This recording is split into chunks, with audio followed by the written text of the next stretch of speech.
મહારાષ્ટ્રમાં મરાઠી શીખવા માટે 1 વર્ષની છૂટછાટ મુદ્દે વિવાદ. શિંદે જૂથનો આરોપ, મુખ્યમંત્રીએ પરામર્શ વિના જ લીધો નિર્ણય.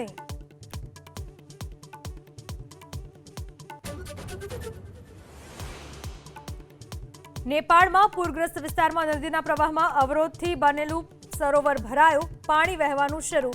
ત્રિશુળી નદીના કિનારે રહેતા લોકોને સાવચેતી રાખવા અપાઈ સૂચના.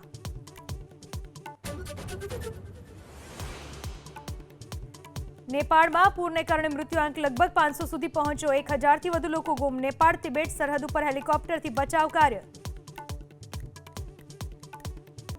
મહારાષ્ટ્રમાં મરાઠી શીખવા માટે 1 વર્ષની છૂટછાટ મુદ્દે વિવાદ.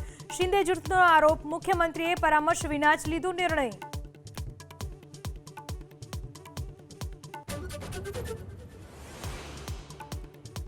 નેપાળમાં પૂરગ્રસ્ત વિસ્તારમાં નદીના પ્રવાહમાં અવરોધથી બનેલું સરોવર ભરાયું, પાણી વહેવાનું શરૂ.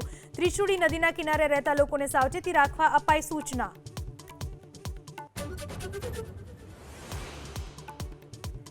નેપાળમાં પૂરને કારણે મૃત્યુઆંક લગભગ 500 સુધી પહોંચ્યો. 1000થી વધુ લોકો ગુમ. નેપાળ તિબેટ સરહદ ઉપર હેલિકોપ્ટરથી બચાવ કાર્ય.